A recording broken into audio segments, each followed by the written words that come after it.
it's that time. It's time to make some more encaustic medium. And there are a lot of recipes out there, and really they're all the same. It's just different ratios. So here I've got some lovely beeswax. I've got some Damar resin. I've got my killer mortar and pestle that I got from H Mart. I love that store. A little measuring. And then I've got my crock pot that I like to make my medium. I've got some big paintings that I need to finish up, plus a 3D sculpture. So I'm gonna make some encaustic medium. Encaustic medium is simply beeswax and Damar resin. So I've got 5 pounds here, but I think only 4 will fit in my crock pot. So we're gonna make 4 pounds of beeswax, which is 64 ounces, which means I need 8 ounces of resin. So let me get something to measure out 8 ounces.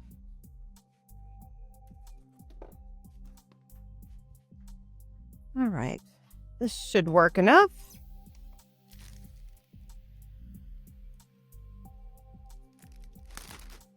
All right, some ounces.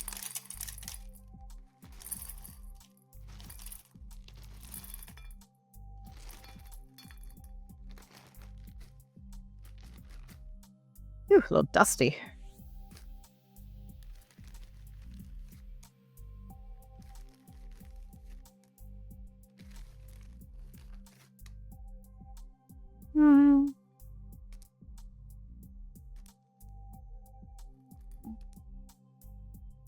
With some little ones straight out.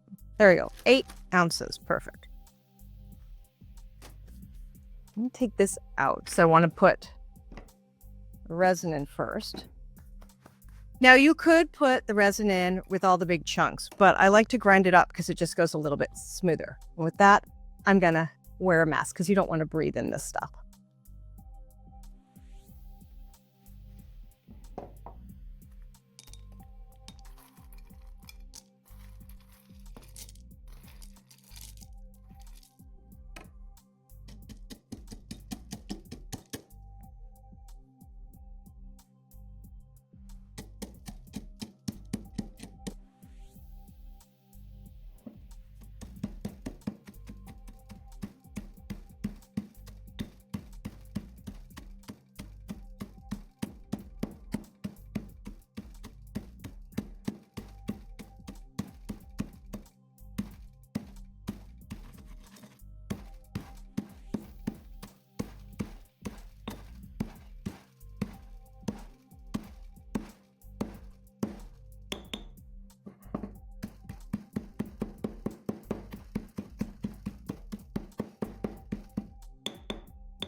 All right, so you don't have to grind it into dust, but you just want to break up the crystals a little bit so they're not in giant chunks.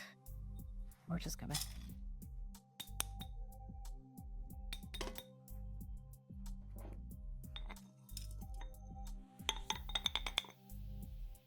And we'll do the next batch.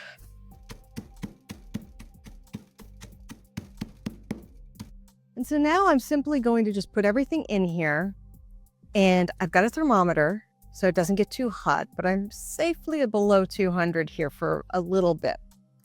And it's just a waiting game. It's going to take probably an hour for all of this to melt together completely and become completely enmeshed together. So I'm gonna put that last one in there. Now you'll find if you make your own medium that the Damar resin will have a lot of impurities into it, but don't worry, you can just strain it out with a metal strainer when you are pouring your encaustic medium into a mold. And you can use a fancy silicone mold. I've been using these just aluminum molds because I want to make bigger bricks. And if they get stuck, you can peel them apart. Some of these are a little tweaked more than others. And that's been working, and I reuse them until they die.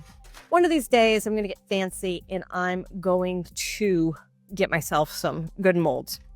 The Beekeeper catalogs have some nice wax molds, but they're a little pricey. I do have a thermometer, but I know this is not up to temperature yet, but once it gets up to temperature, you can put your thermometer. You just don't want it to get above 200 degrees. You don't want it smoking and creating any nasty fumes. I'm in a very drafty garage here. I've got a fan going, so I'm not concerned today. Have any questions? Let me know. This is going to take a while, so we'll check back in about an hour and see what it looks like.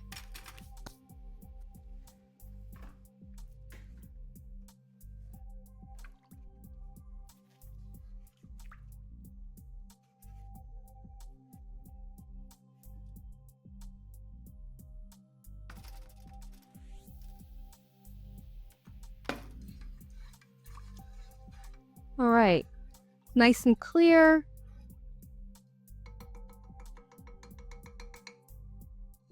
Now, I used to just pour it out and then scrape out all the impurities after the fact, but getting a mesh strainer just saves you so much time and so much pain from scraping because it's pretty hard to do. So I do recommend getting a strainer, and then I just have a old metal measuring cup that I'm going to use as a scoop. But, you know, I go to the thrift store. I get a lot of kitchen stuff there for my Encaustic. It works great. A ladle would be fantastic. Maybe the next time I go thrifting, I'll pick myself up one.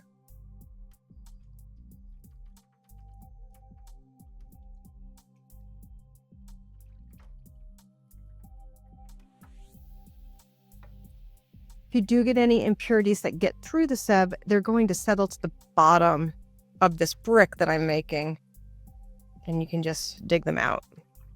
But straining saves you a ton of time.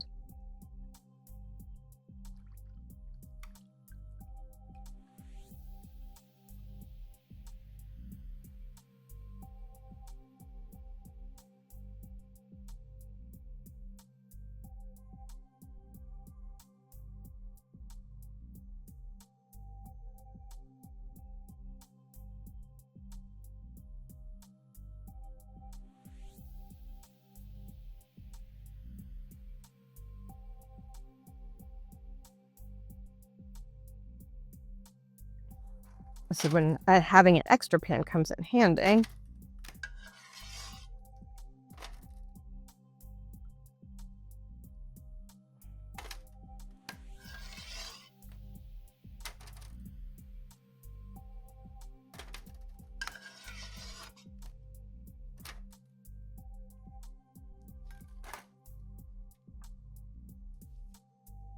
Okay.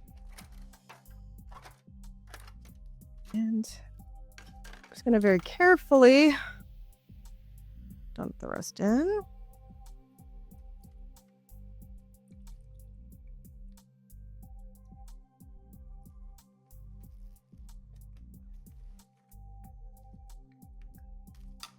then I'm going to take some very sturdy Scott paper towels, the kind that you get at the hardware store.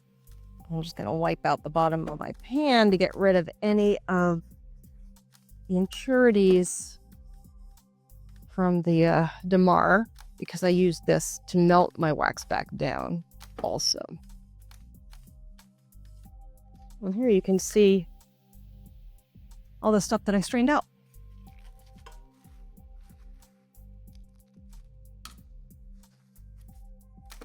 All right, there you go. We'll come back and see what they look like in the morning. It's the next day and we've got our wax on, and I'm just going to unmold them. This is why I like the flexible metal. I can actually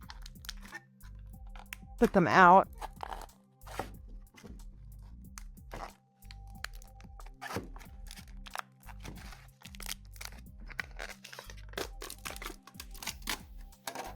So you can see the impurities right there. And I'll just take a tool and just kind of clean these out, and then I'll have clean wax for my projects. If you're an encaustic artist and you want to make your own encaustic medium, it's not hard. I got this crock pot at a thrift store and I love it because it actually has degrees. Electric frying pan will work. Anything where you can set the temperature and let it stay under 200 degrees will work great. Give it a try and let me know how it went in the comments.